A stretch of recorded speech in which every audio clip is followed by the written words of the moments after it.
Welcome to Thinking Deeply About Primary Education, the podcast that makes time and space to really think about pedagogy, teaching and learning, professional development, anything of interest to time-poor but enthusiasm-rich primary teachers.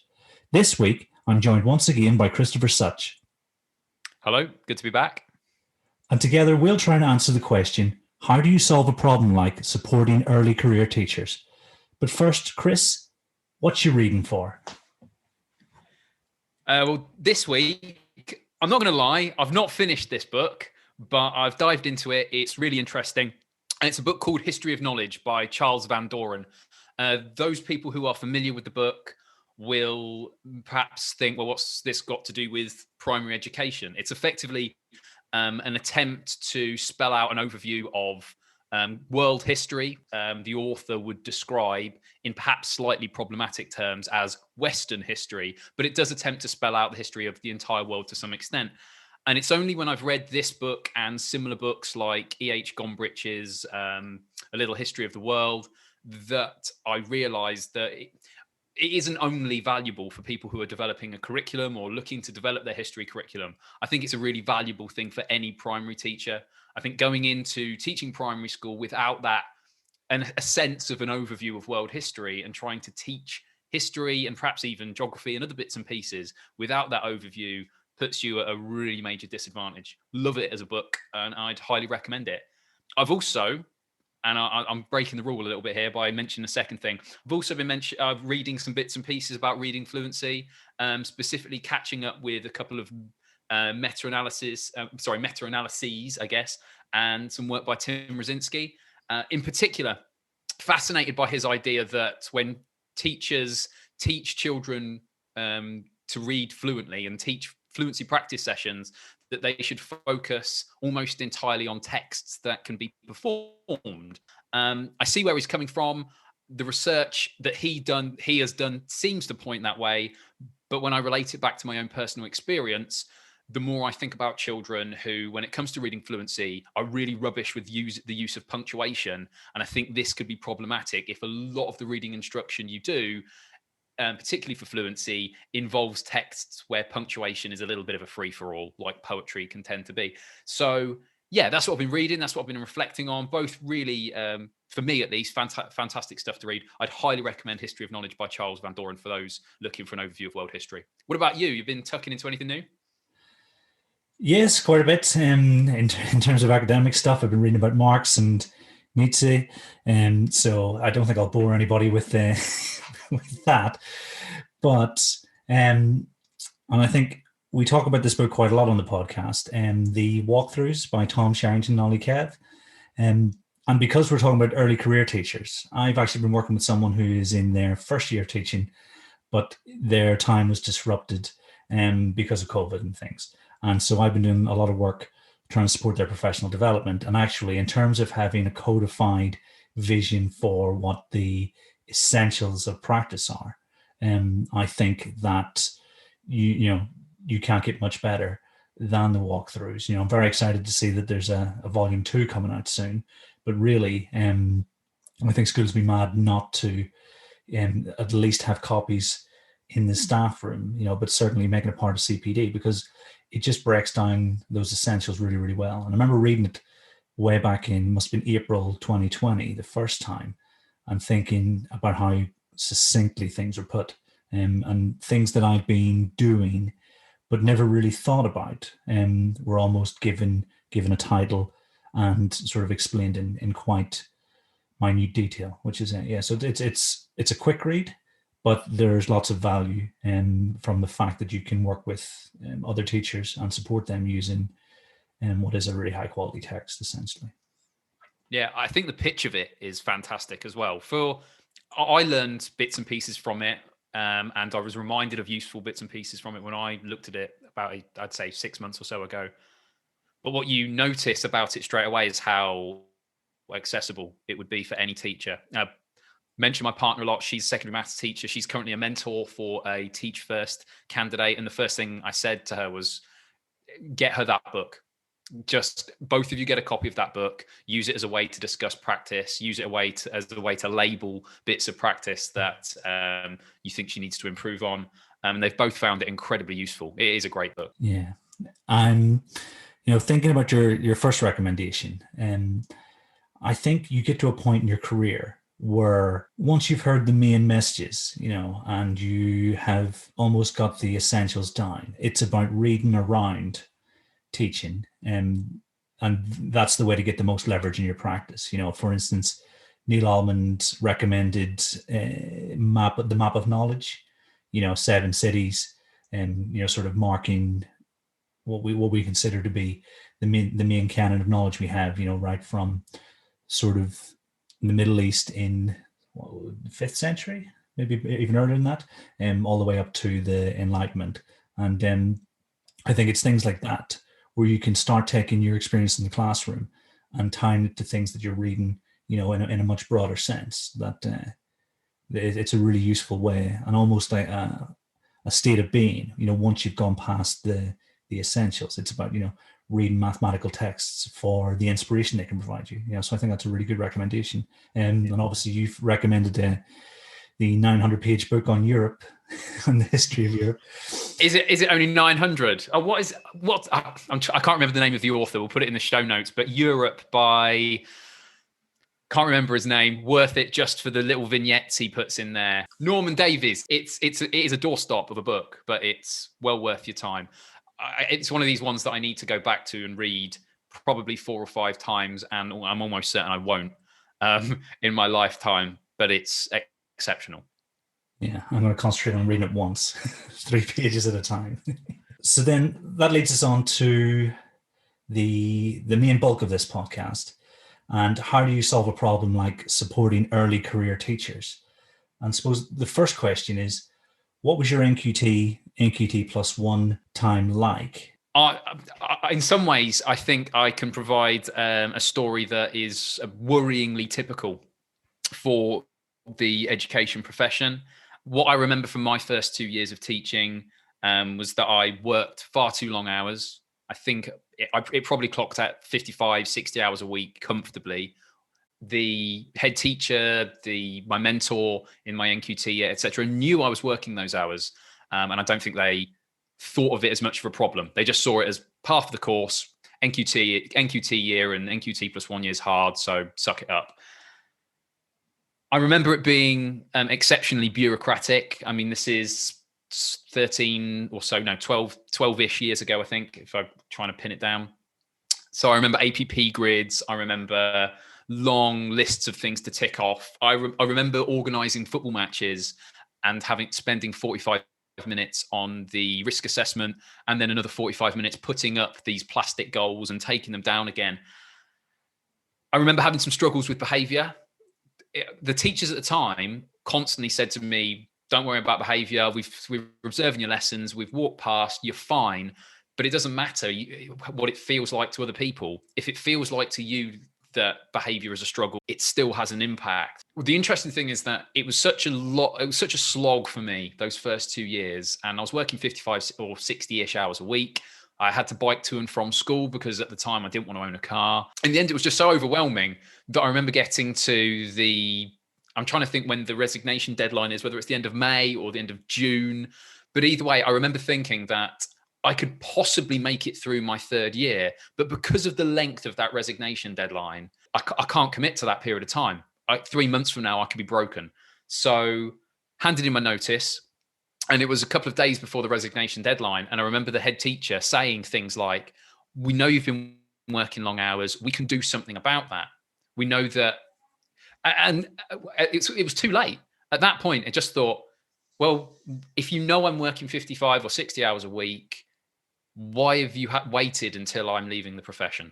Or till I felt like I was leaving the profession. As it turned out, I got a job as an HLTA and then found my way back into education back into teaching because I missed it. But it was just, I was very nearly one of those annoyingly high number of teachers that get in and then leave because it's just not you're not worth the effort. The really interesting thing as well is that I thought I hated teaching while I was doing it for 55 or 60 hours a week. Once I was eventually able to do it for 40 or 45 hours a week with a bit of admin on top, I loved it. that difference, that 10, 15 hours can be the difference between you loving a job and hating a job, even if you're doing pretty much exactly the same things with your time. What about you? I'm sure yours perhaps wasn't quite so bonkers as that, but what was your NQT and NQT plus one years like? I'm having flashbacks whenever you're mentioning all that stuff. And I never resolutely said I was going to leave the profession, but it was probably, 2, 3 of the hardest years I've ever experienced. I don't think I helped myself in the fact that straight out of university, I moved to the southeast of England. And that in itself is quite, even though we all speak English and stuff, it's still a culture shock. Things are just different here. And with the feeling of not being very good at anything, like you said, the behavior's not good, the plan is not good. Even I wasn't very good at waking up on time, and it was just it was a big difference to anything I'd ever experienced, and it gets to you because you're sitting thinking, is this for me? Something you've decided you're going to do from no age, 10 years old I think I was, and then you're really having to think, especially at the time that we sort of came through, like you said, with APP, with Ofsted expecting a certain dance, and that made life particularly difficult for teachers. And I said in Shannon's episode that I had a superb mentor, and our head teacher was superb at the time too. I mean, I was at my first school for 7-8 years, and they kept as much of that from us as possible, so that we could focus on being the best teacher that we could be. But that doesn't make it any easier, and it doesn't mean you don't want to be better than you are. And so I remember that perpetually wanting to be better and perpetually want to feel like I was doing a good job. But I think it was year 4. And at this point, I was starting to support other teachers, properly. I think I dabbled a bit in year 3, but it was really only in year 4 when I thought, all right, I've got most of the nuts and bolts down. And I thought, actually, yeah, I might just make it as a teacher after all, because like you say, there's so much to get on board with and so much to get your head around that I can't imagine it being clear cut for anyone. And I don't know if that's an issue with the system or if it's the fact that the job or the role is so cognitively demanding, and there are so many facets to it. But everything you said rings, experience to me. And obviously you've had lots of conversations with other teachers on this podcast, and they've had very similar stories. But I just don't know. So in my actions, I try to make life as straightforward, just like my mentor did for me, for all the teachers I am sort of lucky enough to support, so how can I take all the focus away from, and so that the only thing you're thinking about is teaching and learning and behavior to an extent. I think one of the things, and that makes a lot of sense. That I think that's a really important part of any approach to supporting any early career teacher. I remember what a difference that sense of judgment made to me. I remember I was observed for the first time as an NQT. I was observed all the time. First time, and it was always with an Ofsted rating. And I remember someone saying, "Oh, this is good," or this bit's outstanding," or whatever. And I remember at some point I wanted to get an outstanding lesson pretty early, get it under my belt, show them what I could do. Ridiculous attitude in retrospect. But I put together what they described as an outstanding lesson. And we sat down afterwards and we went through the Ofsted framework that they'd put together or they'd matched against the Ofsted framework, and we ticked bits.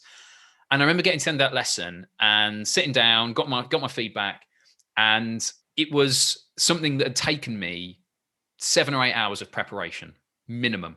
And the person who watched me teach that must have known from what I'd done. I mean, I dressed up. There was a typewriter in the room. There were 7 or 8 different ways that children could interact with the knowledge that I was trying to deliver about D-Day, if I remember correctly.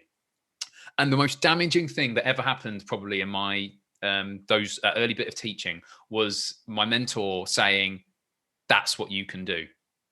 When in retrospect, that's not what anyone can do, not on a consistent basis. And I wasn't yet in the frame of mind. I wasn't mature enough yet to know that what they really meant was, that's what we want you to prepare when Ofsted come.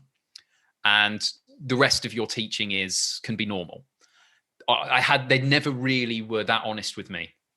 And so I found myself trying to produce these outstanding all singing, all dancing lessons far too often. And yeah, in the end, it broke my motivation. It broke my desire to teach. And that's never a good thing, obviously. So yeah, any people out there who want to support NQTs, perhaps the idea of judging them either positively or negatively is a bad idea. Even saying to them, "Oh, this is outstanding," it can be as counterproductive as saying something is inadequate, I think. Yeah, and I think even already we've gone back to the walkthroughs and the fact that you are referencing a specific action or way of behaving in the classroom, and it's free from judgment, because it's either a case of this is something that we do as part of our practice, or this is something that we can improve, and I think probably we can always improve things, but this is something we want to improve right now. This is our focus.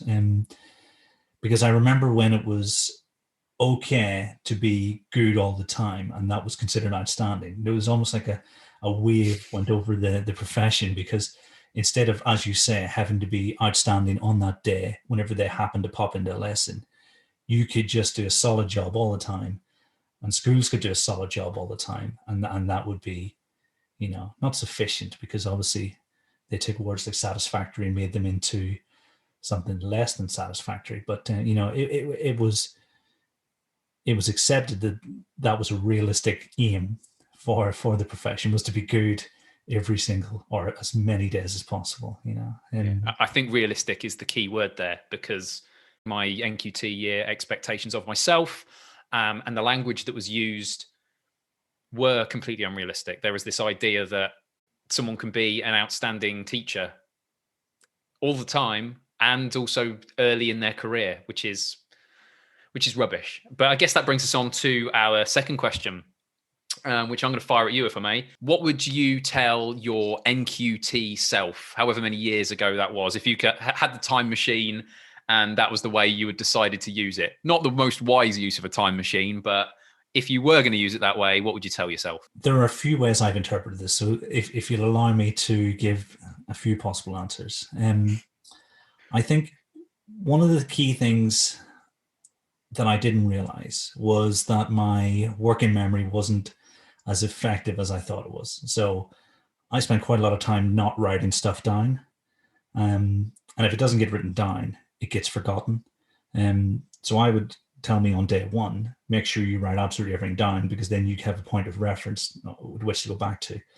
Because I think on top of learning a new role and learning a new, almost not skill, but learning to teach, if some of the things you're not doing are easily avoidable, like not forgetting when workbook day is, or not forgetting when the staff meeting is, or what the actions you had from the last staff meeting were, then you're just adding pressure onto yourself with those kind of things. So I would tell me to write down as much as possible, and my note taking now is pretty hot, and it makes sense to me, and I very rarely forget stuff now, but I'd wildly overestimated just how much I was capable of. I was sitting in staff meetings and I would think, yes, I'll remember exactly what's happened here, and nowadays I can't remember what happened yesterday. I was exactly the same. I just assumed that I'd be fine. Don't need to write stuff down or as much as other people do. What that meant was that I was entirely reliant on other people to tell me that it was World Book Day, or that it was my assembly, or any of these other bits and pieces, which probably made me a bit of a nightmare as an NQT to support. But yeah, that's a great bit of advice. Keep going. It's a bit of a tedious one, but I think personal organization can't be overstated. And then more, I don't know, sort of ethereally, I would say to myself, you really have to want this. You're going to have a fantastic career. You are going to love almost every minute of it, and you are going to feel like you're making a difference, but you're also going to have to work very hard. And so you need to really make sure that this is something you want to do, and this is something you want to put the hours in for, and 100%, what are we in year 12, year 13, and I'm glad that I stuck at it when things got tough. But I'd make sure that I was fully aware, because 21, 22-year-old me thought that life was a bit of a breeze, and it most definitely isn't. And if you want to work as a teacher, and if you want to be successful at it, I think that I think it's worth the effort. Would that be fair to say? Yeah, no, 100%. I think the interesting thing is that you can make an argument that some of the hardest yards that you have to go as a teacher come at you when you're probably least ready for them or least mature in terms of your ability to deal with them. At least if, like me, you go into teaching in your early 20s, like I think the majority of people do. Do you want to carry on? Have you got some other bits and pieces you want to say, or shall I riposte? No, those are my two main ones. Yeah. So what would you tell your younger self? I've narrowed it down to three things. I'm sure I'll think of several more later and be annoyed that I haven't mentioned them. I mean, I'd say that the first one is I would tell the younger me that other people won't be entirely determining how I teach forever. There will come a stage in your career, if you get through this early difficult part, where you will be trusted based on what you understand of teaching, what you've seen, what you've observed, to do things the way you think they should be done. Obviously, there's always a balance of that through your career. You're never entirely autonomous, but I definitely would have told myself that you will earn that autonomy over time. So it will feel very different, and you will feel very different about the job once you have that autonomy. It's a whole different thing to put 55 hours a week into a job because you want to and because you're following up something you're interested in or something that's valuable to you, than it is to do 55 hours or even 45 hours when a big chunk of that you feel is pointless or you feel doesn't address what you want to be addressed. Another thing, and it's going to sound minor, but in retrospect, I'm fairly ashamed of myself. I would tell myself not to be proud of the praise I get for my exemplary marking. I remember a distinct marking meeting where we all sat down with our books and we were looking at each other's the quality of the marking that we did, which was basically the amount of marking that we did. And I can't remember if it was the head or the deputy head or someone else showed my books to other people as an example. And I felt so smug at the time. I probably let it show on my face, but I thought, yeah, I'm doing this right. And in retrospect, I would have realized that other people had families. Other people perhaps recognized that a big chunk of the marking I was doing was a waste of time. They would have been able to prioritize what they did in teaching with their teaching day better. And I basically would have told myself, you're not helping anyone here, least of all yourself. So yeah, trying to stand out and be and look exceptional to anyone in your early years of teaching is a bad idea. I'd say the final thing I'd say to myself, and this relates to why I briefly left the classroom, or at least left the classroom as a teacher from the front, is that in most schools that I've worked in, there is 80% of the stuff that SLT tell you to do that you need to do, and that you really have to make sure you do to a decent standard. And then there's 20% of stuff that they will tell you to do that actually they don't really care about. And knowing what that 20% of stuff is really hard to do. And I actually worked with a teacher alongside me in my first year in year 6 who pointed out regularly that, no, you don't really need to do that to that standard. This is just something they say so that they can, so it's just bluffing all the way down. You bluff it so they can bluff it, and then the person above them can bluff it, and everyone's happy. And I wish I'd listened to that person who said, don't do this, that, or the other, because I tried to do all 100% of it. And that's one of the reasons why I burnt out. So yeah, listening to people when they say to you, don't worry about that bit quite so much. I overheard at a school I worked back a little while ago, that I worked at a little while ago, a mentor talking to an NQT in their first few weeks, where they said, look, just at the moment, focus on your English and maths. Everything's important, but when it comes to, say, your marking or the discussion you have with pupils, etc., for now, focus on the English and maths. And once you're comfortable with that, we can expand that out. And I remember thinking, wow, I wish someone had said that to me when I first started. I really wish someone had allowed me to focus on bits and then broaden what I was competent at. So yeah, that 80-20% thing, not being proud of my supposedly exemplary marking, and telling myself that at some point I would gain some autonomy. Those would be the three things I'd just have to let myself know. Yeah, it's a double-edged sword, that praise thing, because if you accept the positives, then you have to also accept the not so positives. And because I think our sense of self can be so intertwined with our role, that becomes very difficult, because then you see it as a judgment on yourself. And so, yeah, I think a bit of distance between any feedback you get and you as a person is always a good thing. I've thought of one more thing. Go for it. And it features a little bit in Thinking Deeply About Primary Mathematics. It's the fact that the solar system is, 4 billion years old? And so far, no bad lessons have destroyed it, And I think a little bit of perspective and thinking, yeah, it might feel like the worst thing that's ever happened at the time, but actually in the grand scheme of things, give yourself a break. Because, obviously some things are very serious and will need to be addressed. But in the main, if we make a mistake in a lesson, if things don't go to plan, think about it and then reflect. The fact that we're thinking about what went wrong, I think that's what makes the difference. And yeah, so give yourself a break is what I'd say to me. Yeah, knowing that it's a long haul. In fact, I'm going to add one as well, if I may, which builds. I like to think comfortably on that, which is, I wish someone had said to me, "You're only in your first or second year of teaching, so you will be not very good. Inevitably, you just won't be very good. There'll be parts of it you might be a little bit stronger at, and you'll get better over time. But you will be not very good in the same way that a 16-year-old isn't ready to play in the Premier League, or in the same way that a person who's been studying to be a doctor for a year and a half isn't a consultant yet.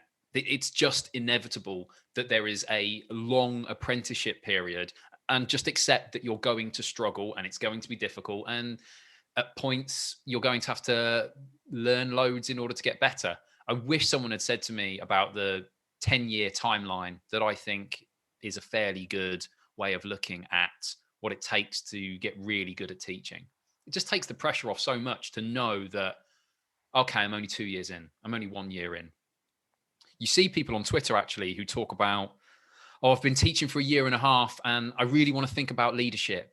And I get where they're coming from. Perhaps I've never really been driven in that same way to say this is where I want to go. I've always just been happy to follow my interests. I know I always thought I would continue to be a class teacher because I love it so much, and I actually want to be a class teacher once again sooner rather than later. I do bits and pieces in the classroom, but not enough at the moment. But at the same time, this idea that you need to worry about leadership after a year and a half, or you need to worry about anything in teaching after a year and a half, forget that ladder for a bit if you can. I appreciate that there might be financial reasons why people feel the need to, et cetera, but just try to take the pressure off and develop. Nice. So I suppose then the next question is, we want to get better. We want to develop.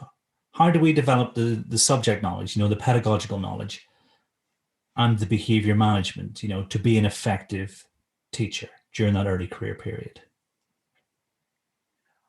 I think it goes without saying that the book you talked about earlier, Walkthroughs, is a great way to look at pedagogical knowledge. I think what I'd like to briefly talk about first is the subject knowledge side of things and a few bits and pieces that teachers can start with. I think that the book Mathematics Explained for Primary Teachers by Haylock is a great overview for teachers who perhaps maths isn't their strongest suit. Perhaps they don't remember quite as much as they wish they did from their own education. I think that's a great start. I think a paper on reading called Ending the Reading Wars has so many little components in there describing what reading is, what reading fluency means, how it can be developed.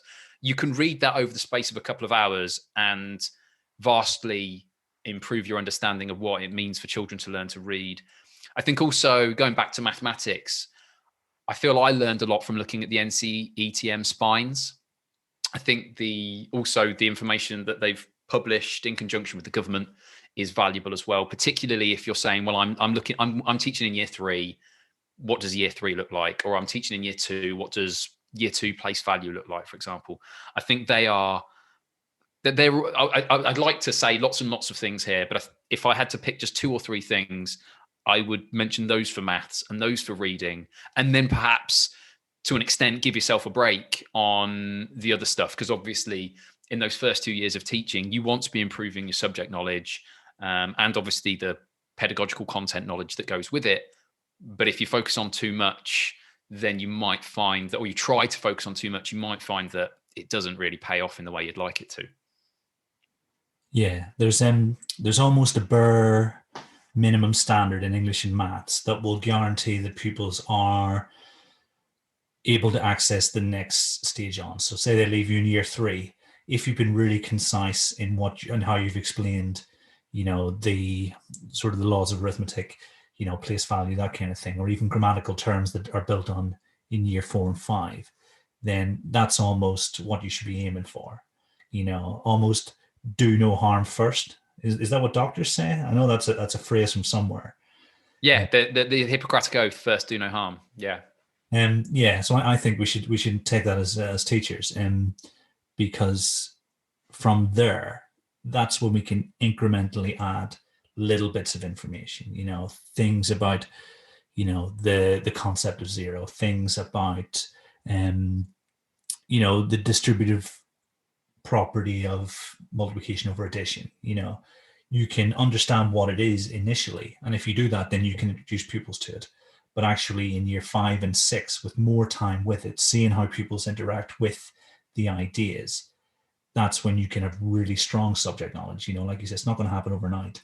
And I think you almost, what is the very least that these pupils deserve? And then from there, I think we build. So I think you're absolutely right. And I think the NCTM spines and the supplementary materials that go around that are absolutely perfect. Because they are very, very clear, always very well thought through. They don't release things on a whim. They take time and they bring them out bit by bit. I know the spines came out over an extended period of time because they wanted to make sure they were right. And so they represent the NCTM's interpretation of primary mathematics. And I think, all teachers should start there and think, in a couple of years after that, you'll be able to say, well, do I agree? And I think, did we talk about last week? We were talking about whether or not Haylock's interpretation of structures matches up with the NCTM's, but that's a conversation you're having with yourself when you're 7 years in and you have automatized how you teach those fundamentals. I think you're absolutely right.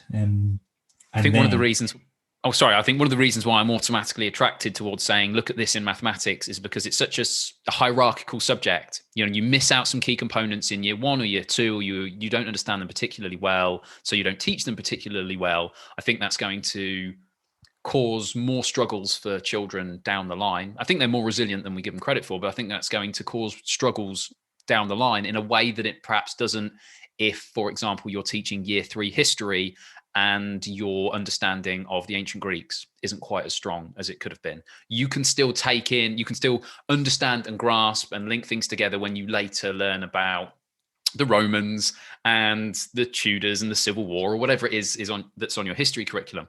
I think in those subjects where there is that slightly more hierarchical nature, where things are building up stage by stage and are strongly dependent on what's come before, that those are the subjects where you really want to make sure that early days, if you've got the time to improve your subject knowledge, that this is where you're focusing. For the same reason, I would say that if you are a teacher in a reception or year 1 or year 2, I would absolutely be thinking about, do I understand phonics as well as I can do? There are free books by Stephen Parker, which are really good. You can find fantastic information. There's videos called Teaching Your Child to Read, which are on, I think it's pronounced Udemy, which is a professional learning platform. These videos are by John Walker of the Sounds Right Phonics program. The amount of subject knowledge that you can gain about how children learn to read, about the basics of phonics from that is invaluable. Highly recommended. And in terms of pedagogical content knowledge, what would your advice for teachers who want to develop that be? I'm going to describe, I'm going to be a bit controversial here. Obviously, we've talked about walkthroughs. I'm going to talk about, in particular, why I think a really famous and valuable book is perhaps not the place to start. So it's a bit of negative advice in some cases. Having dived into and in parts fallen in love with Teach Like a Champion, I think back to me as an NQT, and I think I would have needed some real guidance in how to use that book. I would have needed to have been told, look at this bit, just look at this bit, ignore this bit for a while, you're not ready for that, etc., etc. So if you are an early careers teacher, or if you're someone supporting an early careers teacher, if you're going to use something that is in the long term so valuable as Teach Like a Champion, I think you need to be warned that it's something that comes with, it needs a bit of advice involved. It comes with a warning label in terms of how it can be used. I don't think I'd be the only one who would admit to being or to thinking that I'd be overwhelmed as an NQT by that book. There's just so much. And again, it's because it's so rich. It's an incredibly rich book. So yeah, I think that's one to keep an eye out for. I do think that something like walkthroughs or obvious stuff like Rosenshine's Principles of Instruction, I think it's easy. People often say, oh, that's the basics. I learned that stuff. I knew that stuff. I didn't need Rosenshine's. Like, well, but you're not an early careers teacher. Maybe you're taking this stuff for granted a little bit. What about you? Is there anything, I mean, obviously you've already mentioned walkthroughs. Is there anything else that kind of jumps out at you? You'd imagine that Tom was paying us for every time we mentioned walkthroughs. That is a good point. That is a good point. I mean, he is, obviously. So I think on your point about Teach Like a Champion, where I've seen it used really well, schools make it a part of their CPD for teachers. And so it's built into how things are done and how people are sort of taught about the craft of teaching, and I think anything in isolation is going to be of very little use. Yeah, no, that's a really good point. When I say, I think there are certain books but I do think there are certain books you can pick up as an early careers teacher and just run with it. And I don't think Teach Like a Champion is one of those. But I think you're dead right. Used as part of a back and forth bit of mentoring, quality professional coaching, it could obviously be hugely valuable. I just don't think it's something that an early careers teacher should pick up on their own and try and implement large swathes of it. I think if it needs a bit of guidance. At least that's my view on it. No, and there was definitely a chat on Twitter, and that seemed to be the general consensus about it was about how people used it rather than, like you said, there are lots of books that you can just, in fact, I think we're spoiled with how many books there are that teachers can just pick up and sort of develop their craft, in their own time, But when I'm thinking about myself, and so I was talking about how I was reading Marx, and like I have no background reading in critical theory or anything like that there, and so whenever I'm reading something new, I spend a lot of time, in great detail going through the things that I've never heard of before, and I can imagine that when you're reading about teaching, the way a lot of us are now, it can be quite similar, and so it's a case of you read something and you get a little bit from it. And then you read something in a similar area, perhaps maybe some of the source material, and you get a little bit more. And then you use it in your practice, you try things out. And then it's only with, and I suppose it's a lot like subject knowledge as well, piece by piece, you are building your schema of what effective teaching looks like in the classroom. And I think when we're thinking about pedagogical content knowledge, it's very much a case of relating what you read to what you've done, what you've tried out in your context, but also building it up over a long period of time. Like when Lloyd and I were reading about evolution and evolutionary psychology and evolutionary biology for our storytelling research, at the very start of that, we had no idea what some of those papers were about. And it was only after, maybe 4 or 5 months of reading lots of little papers and lots of bits of papers that we could start tying things together.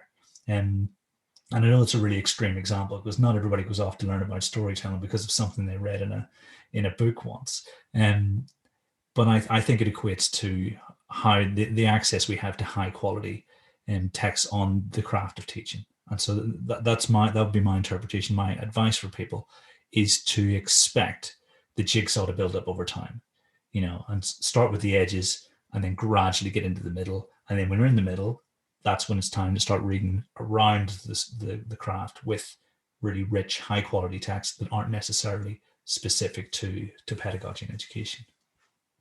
It's interesting you should say there about your experience of academic texts when you were researching things relating to evolutionary biology. I think the nature of, it's perhaps because you mentioned critical theory that this kind of jumped out at me. But I think one of the big problems with academic texts is that it's, when you're unfamiliar with an area, it's almost impossible to know whether a text is just beyond your comprehension because there are layers to it and language involved in it that it's just too high a tariff for you to deal with at this moment, and that you'll get it over time, or whether it's just gobbledygook written in an intentionally opaque fashion. For example, I've read a bit recently about legitimation code theory, and I've no idea. It could be one or the other. I'll admit I'm leaning towards the gobbledygook side of things, or not gobbledygook, but intentionally opaque in order to avoid scrutiny side of things right now. But I could be totally wrong. And without really investing what looks like 50 to 60 hours of time minimum, there's no real way for me to know either way. But yeah, that is the problem with academic papers. You can find out down the line when you've put the effort in. It's like, oh no, this really was just rubbish. Or, oh no, really, this has a great deal of value to it. And I'm glad I put the effort in. Yeah, I think because there's definitely a school of thought that we're almost reaching saturation in terms of edubooks. But I think reading the same thing from slightly different angles can be helpful. Those books help us to avoid having to read gobbledygook papers because they will distill, the bulk of the research. The really well written ones do. So I do think there's a place for, lots of interpretations, but that may just be my opinion. So the bit we haven't mentioned is behavior management. I haven't got a huge amount to say about that, despite its importance to early careers teachers. I would say that there is a little book out there called the Behavior Management Pocketbook. You can pick it up brand new for £5 or £6. You can read it in 20 minutes. It's by Peter Hook. I saw him give a professional development course in my NQT year, and it was astonishingly useful. It was the most useful CPD I've probably ever had. It helped me to deal with students in an assertive, respectful fashion. I can't recommend it highly enough. Even if you think, as an early careers teacher, I'm pretty solid with behavior management, buy it for that first time that you come across a student that you don't know how to deal with. It's wonderful. And I've gone back to that book over and over and over. It's in bits because it's so valuable. What about you? Is there anything in particular that either a book or just recommendations generally with regards to behavior management? So I think it goes back to what we said at the start about it, trying to reduce the number of things that you can feel that you're not doing very well. And I think when you've got lots of stuff on your plate, having a class that aren't necessarily as settled as they could be, and whether that be through their sort of composition or through your own behavior management strategies, I think that's something you don't need to deal with, because that can send you over the edge. That can send you towards, a tipping point in terms of, do I want to do this job anymore?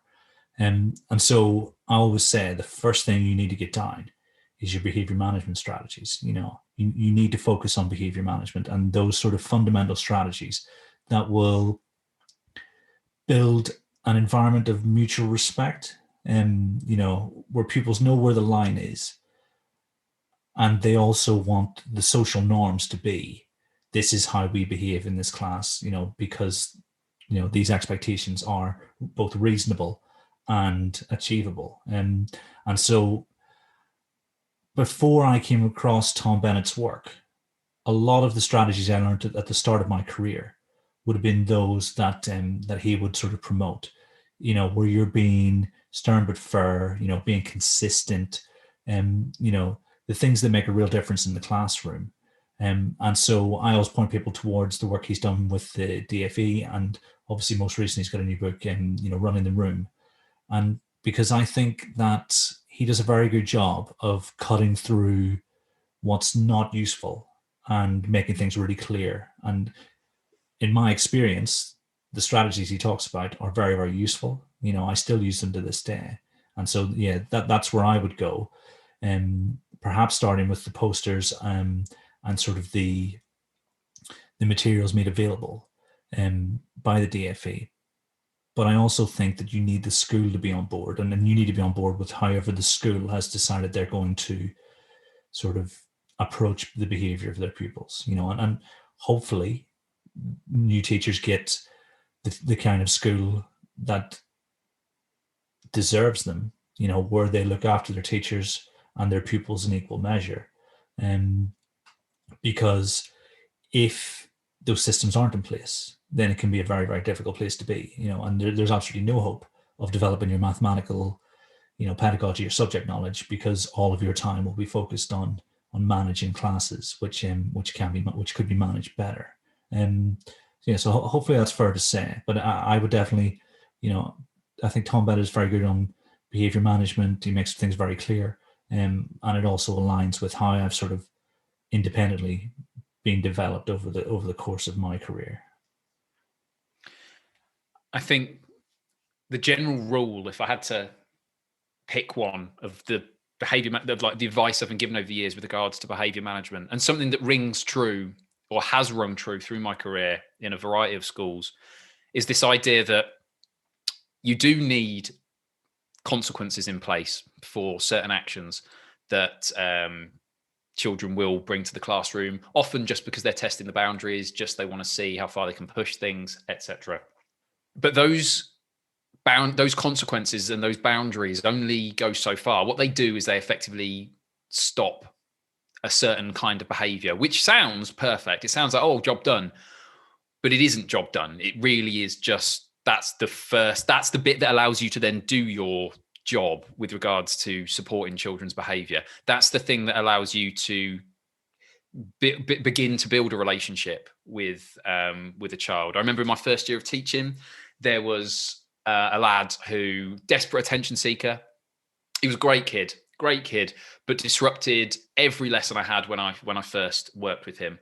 And it was actually about the things I learned on this course, things I learned from the behavior management pocketbook. It was this idea that, the consequences are going to help you to stop him on a given day, effectively stop him from disrupting your lesson, but they're not going to change it for the long term. All they're going to do is they're going to provide you the space and the room for you to start looking at the underlying motivations for why it is he's disrupting your lesson. And in some cases, it was just because he fancied it. But in other cases, it was because he struggled as part of his friendship group. He'd come to the school relatively recently. He desperately trying to kind of fit in. And the way he got a bit of attention and fitted in was by being quite annoying in a classroom, frankly. Once the boundaries were in place that stopped him doing that, finding ways to address that underlying motivation behind his behavior then allowed me to kind of help him for the longer term, I like to think, help him to make a decent transition into secondary school. I can't say I've read a lot of Tom Bennett at all, but from what I've heard from people online, I'd be very surprised if he isn't big on those two equally important facets of behavior management, the importance of there being boundaries, but also the need to support children when it comes to relationships. Yeah, and I think it's very easy to only get certain headlines and get a small picture of what behavior management is. And I'm coming at it from my perspective, where I definitely thought in my first year that I could be their children's friend and their teacher at the same time. And so that's where I'm coming from in terms of this is the kind of thing you need to be reading, because you very quickly realize that being supportive of pupils, being there for them, also means being the person who's responsible for the welfare of the class at the same time. So it's not necessarily, I think the certainty of consequences rather than the severity and all those they're very important messages. But it is very much that establishment of, who we are and what we do, so that then when you've got pupils who really do struggle, then you can find systems, like you said, to meet any needs that might be there. And I think it takes, because it's such a complex picture, that you need to think again, what's the base level? What do I need to do? Because I know that I didn't do it in September 2008 or whatever it was. And this is who I am in the class. This is the minimum I expect from behavior, because it's that what you permit, you tolerate, or something perhaps. What you permit, you promote. I've got a lot of time for that as an expression. And then after that, you can, because I think to get to pupils, for instance, say they've had really difficult childhoods, really complex home lives. I think it's only after, again, with everything, after years of experience, reference points to think back to, that you can really fully be there for them in the way they need. And that's where schools who are supportive of their teachers and their pupils will have someone more expert than you able to take that up. But I think at the very least, we need to make sure we're doing our end of the deal, so that those systems can be the most fruitful. Because if, for instance, in my experience, if I had been the cause of, some unrest, then you're getting flashpoints all the time, because the minimum sort of behavior management strategies aren't in place. Does that make sense? Yeah. And I think when you don't need to escalate situations all the time, because those sort of fundamentals are in place, then I think you can help those pupils with real sort of complex needs. Yeah, I possibly haven't done a really good job of explaining that. Just that things are complex. Focus on the small stuff first. It's such a complex picture when you're, as you say. Just to end this section, if I may, just one thing I'd like to, little bit of a callback to something I've mentioned before in previous podcasts, where I talked about the importance of acting. If I had to give one tip that kind of combines what you were talking about before, about not thinking that you need to be a friend, you've got a different role there. It's that when I started teaching, I thought that it was really important for the children to like me. I don't think that's the case. I don't tend to end up particularly unpopular. I end up with all the same world's best teacher mugs and all that stuff. But I don't think it's actually that important. You don't need to worry about whether the children will like you. What you do need to worry about is whether they think you like them. And I don't mean you're trying to ingratiate yourself with them, but they have to think that you are glad to be there. They have to think that you like them as people, and that when they mess up or when they do something wrong, that you're disappointed, because fundamentally you like them. In the same way you'd be in the same way that you would be disappointed with someone that you respected. And that's, sorry. I know, I know that seems very gentle, perhaps a bit softer than other people would consider ideal for behavior management. But I do think that's a big deal. Then the kids thinking that you like them, you never fail to win them over the long term if you've got that and decent boundaries in place as a combination. Yeah, I'm with you. Okay, so that brings us on, I think, quite nicely to our final question. And I guess this ties together relatively briefly a lot of the stuff that we've talked about also so far, which is, how can schools better support early careers teachers? So I think it's probably fair to say that the way teachers are developed isn't necessarily equal across all schools. And I think that some teachers improve quite rapidly and for a sustained amount of time, and others don't. And whether or not we know the reasons why, I think there are certain things we know about teacher development that we can make sure are the building blocks of what we do in school. So I think we've talked about most of them already. We need to know that, well, the teachers need to know that they have the time to develop. There's no one expecting anyone to be the perfect teacher, after 1, 2, 3 years, let alone in October of term 1 or term 2 of your career. So we get the time. I think we're focused. being really explicit about what it is we need to develop and how we can do that. I think high quality models, whether that be from someone more expert, from colleagues, using that shared knowledge that we have across the profession, and I think I always say, even in a one form entry school, the head teacher will have been a really good teacher at some point. Even if they're doing administrative stuff now, they will know their craft, to get into that position. And so they'll be there to support. And then I think it is about having the resolve to know that you are doing the right thing for your teachers. And I think it's almost a summary of the chat I did for maths conference. But those essentially are the fundamentals, I think, because if we give our teachers time and if we are focused and detailed, then we give them the room to improve and the capacity as well. So I think that's it. If I had to nail two, those would be the two. Yeah, you've taken a couple that I intended to mention, which is good because it will shut me up quicker. I would say an absolute thing that I have to focus on for me with early careers teachers is workload. Keep an eye on workload, make sure they are prioritizing the right things. And then if you think they're doing a decent job and they're working more than 50 hours a week, then find a way to get it below 50 hours a week. Because even if you think, oh, well, they're early careers teachers, they should work long hours, yada, yada, yada. We want them to stay in the profession. Key message, if I had to pick one thing that you should take away from this podcast, from my side of things at least, is that early careers teachers need to protect their enthusiasm. And our job as those who support early careers teachers is we need to protect their enthusiasm on their behalf as well. And workload is an essential component of that. I think planning is a big deal. I think teachers need to be supported with planning. If you're in a one form entry, then give them last year's planning. If you can't give them last year's planning in a one form entry, then find a way to get someone to support them somehow. If you're not in a one form entry, then make sure that those planning meetings aren't just, well, the early careers teacher will plan the English and I'll plan the maths and then we'll switch. Try and plan together if at all possible.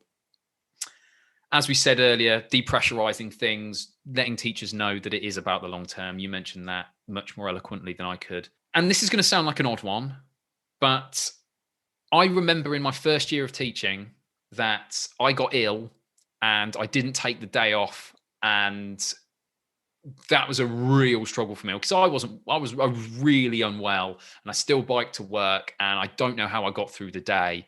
I nearly collapsed on the way home. And I remember after my second year of teaching, I remember thinking how great it would have been if someone had just prepared and provided some kind of illness cover pack, which is we've got an early careers teacher.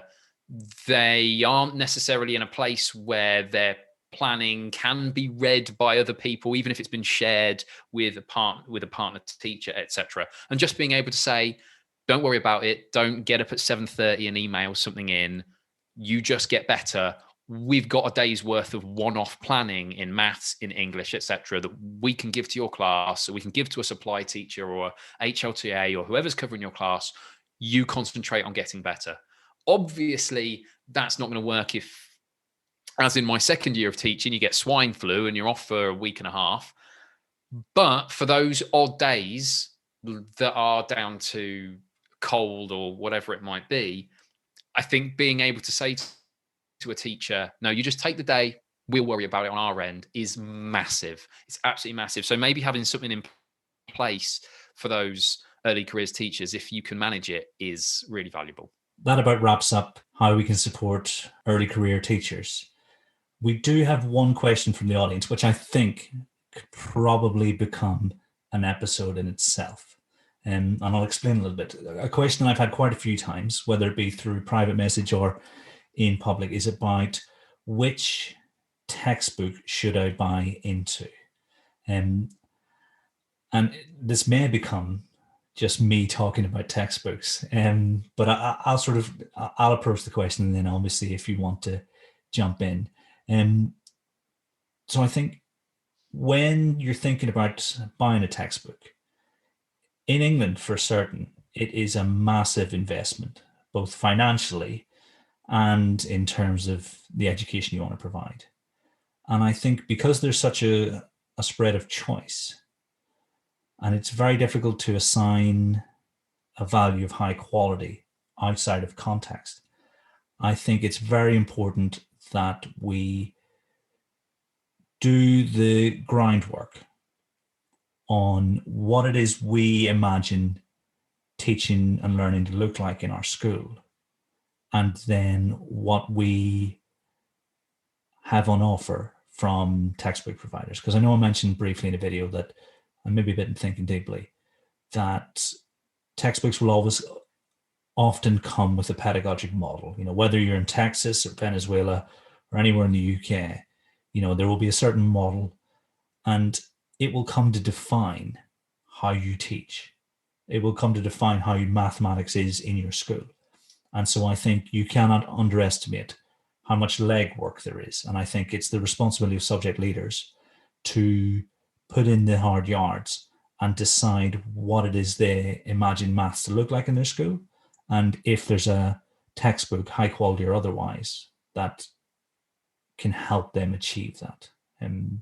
So I don't know if that makes sense, Chris, or if there's anything. Yeah, it does. It does. I mean, I'm tempted to put you in a very difficult position by saying, oh, okay, now pick one textbook to really slag off, but I don't think you want to do that. I've got one in the back of my mind that I'm not a fan of because of the pitch in certain levels, but I'm not. It wasn't all bad in my experience of it. It actually taught me some new things using it. But yeah, I don't think it's possible just to say, go for this textbook or go for that one. I know that you've worked with a particular brand company that you're quite a fan of. I've looked at that one as well, and I think it makes a lot of sense. It looks to be really high quality. But in the end, you have to think about things about how you're going to roll it out. Like the textbook company that I worked with in the past, we effectively were advised to roll it out slowly. So start in year 1, then roll it up to year 1 and 2, then 1, 2, 3, etc. That's part of the conversation. How are you going to implement it? Are you in it for the long term? But then one of my favorite things to say is that most decent changes that you make in a school, the most important changes that you make in a school or try to make in a school, you won't see the payoff of them for several years. You can have quick wins, but that's not where the real value is. And textbooks are exactly the same. If you're thinking, I'm going to roll this out and then next year we'll see a boost in maths results and that's going to help me get a job somewhere else, then think again. That's just not how it works. Yeah. And I think between the both of us, we have summarized the advice I've given to anyone who's asked. And I think hopefully the reason I've included this is if there's anyone thinking about textbooks and their quality and which they should choose, I think between the two of us, we've sort of come to my advice for anyone who is thinking that way. One thing to quickly mention alongside that is I would consider myself someone who was very much open to the idea of textbooks. Generally, though, you do find people who say, nope, don't want to use them for anything, think they are constrictive. I don't see it that way. It completely depends on the quality of the textbook. It completely depends on how carefully it's been put together, the professional development that it requires of teachers and how that's supported, etc. So yeah, I would say both of us are on the end of the spectrum where we'd say that textbooks could potentially be a very good thing. So this very much isn't a anti-textbook position from either of us, I suspect. Yeah. And on that bombshell, it's been an absolute pleasure as always, Chris. Yeah, loved it. Really, really enjoyed it. Thanks again, Kieran. And so we'll be back the same time next week. Until then, thank you very much for listening, and we'll see you soon.